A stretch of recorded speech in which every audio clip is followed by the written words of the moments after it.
जय हिंद। आज हम करेंगे प्रश्नावली 1.1 प्रश्न संख्या 5, 6 और 7। प्रश्न नंबर 1, 2, 3 और 4 का लिंक मैंने आपको डिस्क्रिप्शन में दे दिया है। आप वहां जाकर उसको चेक कर सकते हैं। तो क्वेश्चन नंबर 5 जो हम यहाँ पर शुरू करते हैं। क्वेश्चन नंबर 5 में क्या कह रहा है? जांच कीजिए कि क्या किसी प्राकृतिक संख्या n के लिए संख्या 6n अंक 0 पर समाप्त हो सकता है।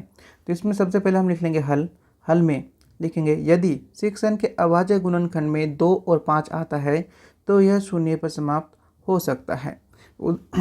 थोड़ी देर के लिए हम एक एग्जाम्पल ले लेते हैं। जैसे कि हमसे पूछा जाता कि अगर 10n के गुणन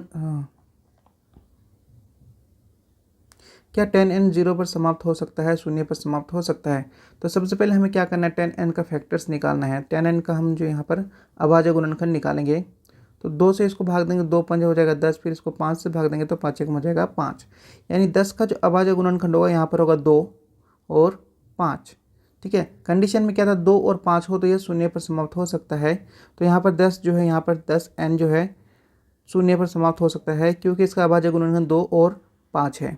इसी तरह से अगर हमें दिया जाता है कि 30n क्या शून्य पर समाप्त हो सकता है, तो हम इसका सबसे पहले अभाज्य गुणनखंड निकालेंगे। 30 का अभाज्य गुणनखंड 2 से भाग जाएगा, 2 से भाग देंगे 15 आ जाएगा, 15 3 से भाग जाएगा, 3 से भाग देंगे 3 पंजे 15, फिर 5 एकम 5। तो 30 का जो है यहाँ पर अभाज्य गुणनखंड हो जाएगा 2 गुना में 3 गुना में 5। अब देख सकते हैं इसमें 2 भी आ गया है और 5 भी आ गया है। तो हम कह सकते हैं कि जो 30n है यह शून्य पर समाप्त हो सकता है। 30n जो है ये क्या पर समाप्त हो सकता है, शून्य पर समाप्त हो सकता है। अब हमें चेक करना है क्या 6n शून्य पर समाप्त हो सकता है। ये वाला इधर का रफ काम है, ये आपको नोट नहीं करना है। तो हम सबसे पहले लिख लेंगे 6 बराबर में 6 का अभाज्य गुणनखंड करेंगे। 2 से भाग जाएगा, 2 से भाग देंगे 2 तिया 6, फिर 3 से भाग जाएगा, 3 से भाग देंगे 3 एकम 3। इसके अभाज्य गुणनखंड लिख लेंगे 2 गुना में 3। अब हम देख सकते हैं कि 6 के अभाज्य गुणनखंड में 2 है और 3 है लेकिन 5 नहीं है। तब हम कह सकते हैं जो 6n है वो शून्य पर समाप्त नहीं हो सकता है। जो 6n है वो शून्य पर समाप्त नहीं हो सकता है। तो यहाँ पर लिख लेंगे हम 6 के अभाज्य गुणनखंड में 2 और 3 है लेकिन 5 नहीं है, अतः यह शून्य पर समाप्त नहीं हो सकता। बस यही जो है हमारा आंसर हो जाएगा। 6 के अभाज्य गुणनखंड में 2 और 3 है लेकिन 5 नहीं है, तो यह शून्य पर समाप्त नहीं हो सकता। बस इतना ही आपको लिखना है, यही इसका क्या हो जाएगा, यहाँ पर उत्तर हो जाएगा। अब क्वेश्चन नंबर प्रश्न संख्या 6 में हमसे पूछ रहा है, व्याख्या कीजिए कि 7 गुना में 11 गुना में 13 जमा 13 और 7 गुना में 6 गुना में 5 गुना में 4 गुना में 3 गुना में 2 गुना में 1 गुना में जमा 5 क्या भाज्य संख्याएं हैं। तो सबसे पहले हमें जानना होगा कि भाज्य संख्याएं कौन सी होती हैं। तो भाज्य संख्या में की 2 परिभाषा है। भाज्य संख्या वो होती है जो 1 से विभाजित होती है और स्वयं से विभाजित होती है, यानी जिसके 2 गुणनखंड के अलावा और भी गुणनखंड, 1 के अलावा और भी गुणनखंड हो। जैसे कि हम यहाँ पे ले लेते हैं 4। तो 4 का अगर हम अभाज्य गुणनखंड करते हैं तो ये कैसे होगा, 2 से काटेंगे 2 में कटेगा, फिर 2 से भाग देंगे 1 हो जाएगा। यानी जो 1 के अलावा है, यानी कि 4 का जो अभाज्य गुणनखंड हो जाएगा वो 2 होगा, 2 गुना में 2 गुना में 1 हो जाएगा। यानी 1 के अलावा भी इसका दूसरा एक गुणनखंड है, तो ये क्या हो जाएगा, एक भाज्य संख्या हो जाएगी। ये क्या हो जाएगा, भाज्य संख्या हो जाएगा। इसी तरह से अगर हम 6 लेते हैं तो 6 के अगर हम गुणनखंड निकालेंगे तो 2 से भाग देंगे, 2 तिया 6, फिर 3 एकम 3। ठीक है, तो 6 का अभाज्य गुणनखंड यहाँ पर क्या हो गया, 2 गुना में 3 गुना में 1, यानी 1 है, 1 के अलावा भी इसका 2 और 3 है, तो ये क्या हो जाएगा, एक भाज्य संख्या हो जाएगा। तो अब हम प्रश्न को जो है सॉल्व करेंगे। इस वाले नंबर को हम मान लेंगे x और इस तरफ के नंबर को हम मान लेंगे y। तो x बराबर हमारे पास होगा यहाँ पर 7 गुना में 11 गुना में 13 जमा में 13, ये जमा में है, जमा में 13, और y बराबर हो जाएगा यहाँ पर 7 गुना में 6 गुना में 5 गुना में 4 गुना में 3 गुना में 2 गुना में 1 और जमा में 5। सबसे पहले x को हम सॉल्व करेंगे। यहाँ पर देख सकते हैं यहाँ पे भी 13 है, यहाँ पे भी 13 है, तो 13 हम क्या करेंगे, यहाँ कॉमन ले लेंगे, 13 कॉमन ले लेंगे। अंदर क्या बचेगा 7 गुना में 11, 13 कॉमन लिया है तो इसको हम सिर्फ 1 लिखेंगे, जमा में 13 बाहर आ चुका है तो अंदर क्या रहेगा, सिर्फ 1 रहेगा। यहाँ पे 13 बाहर ही रहेगा, इन सभी को हम गुना कर लेंगे, सॉल्व कर लेंगे। 11 7 77 हो जाएगा, 77 गुना में 1 हो जाएगा 77, जमा में 1 हो जाएगा यहाँ पर 78। ठीक है, 78 के हम अभाज्य गुणनखंड लिख लेते हैं।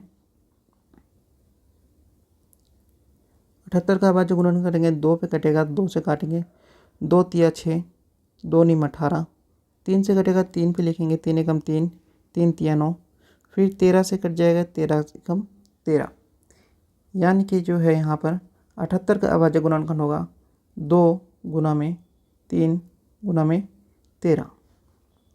यहाँ पे हम लिख सकते हैं 13 गुना में 2 गुना में 3 गुना में 13। अब हम देख सकते हैं कि इन नंबर्स के अलावा भी इसके जो है और भी अभाज्य गुणनखंड निकल के आए हैं। तो ये क्या है, एक भाज्य संख्या है। ये क्या हो गया, यहाँ पर एक भाज्य संख्या है। अब हम y को सॉल्व करते हैं। y को यहाँ पर हम सॉल्व करेंगे। यहाँ पे कॉमन संख्या कौन सी है, यहाँ पर कॉमन संख्या 5 है, 5 यहाँ भी है, 5 यहाँ पे है, तो 5 को हम यहाँ पर कॉमन ले लेंगे। अंदर क्या बचेगा 7 गुना में 6, 5 को कॉमन लिया है तो यहाँ पे 1 हो जाएगा, गुना में 4 गुना में 3 गुना में 2 गुना में 1, 5 बाहर कॉमन लिया है तो यहाँ पे जमा में 1 हो जाएगा। 5 का 5 बाहर ऐसा रहेगा। इन सभी को हम गुना करके जब हम सोल्व करेंगे तो ये हो जाएगा हमारा 1009। ठीक है, तो अब हम देख सकते हैं कि 5 गुना में 1009, इन नंबर्स के अलावा भी इसका एक और अभाज्य गुणनखंड आ गया है। तो इसका मतलब ये हुआ कि ये भी जो है एक भाज्य संख्या है। तो ये दोनों जो है एक भाज्य संख्या है। तो हम कह सकते हैं कि x और y, x और y दोनों भाज्य संख्याएं हैं। यही जो है हमारा आंसर हो जाएगा, यही हमारा क्या हो जाएगा, यहाँ पर उत्तर हो जाएगा। आपको बस इतना ही करना है। अब क्वेश्चन नंबर 7। क्वेश्चन नंबर 7 जो है ये दिखने में बहुत बड़ा है, लेकिन ये बहुत ही आसानी से हल हो जाता है। तो पढ़ लेते हैं। सबसे पहले, किसी खेल के मैदान के चारों ओर एक वृत्ताकार पथ है। इस मैदान पर एक चक्कर लगाने में सोनिया को 18 मिनट लगते हैं, जबकि इसी मैदान का एक चक्कर लगाने में रवि को 12 मिनट लगते हैं। मान लीजिए कि वे दोनों एक ही स्थान और एक ही समय पर चलना प्रारंभ करके एक ही दिशा में चलते हैं। कितने समय बाद पुनः प्रारंभिक स्थान पर वो पहुंचेंगे। इसमें हम सबसे पहले हम लिख लेंगे हल।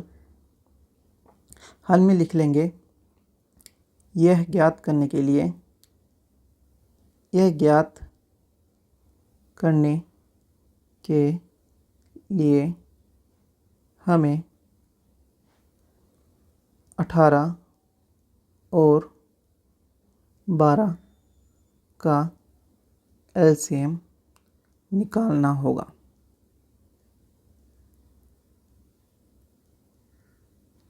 ठीक है, इतना लिखते हैं। अब हम 18 और 12 का एलसीएम निकालेंगे और ये क्वेश्चन जो है सॉल्व हो जाएगा। तो सबसे पहले हम 12 का अभाज्य गुणनखंड लिख लेंगे।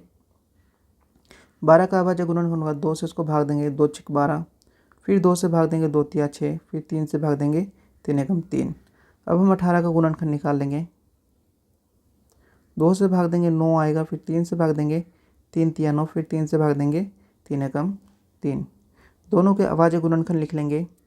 12 का अभाज्य गुणनखंड है 2 गुना में 2 गुना में 3।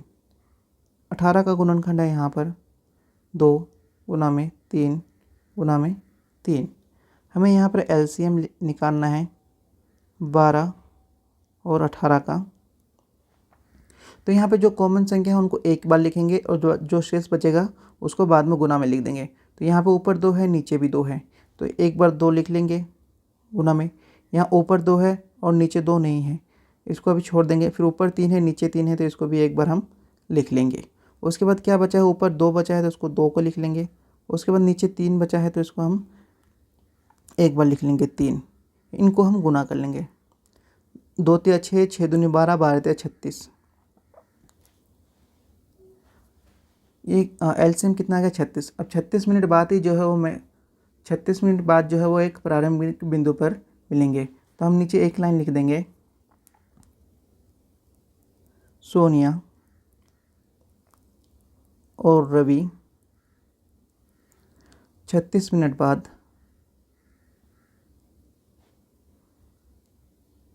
प्रारंभिक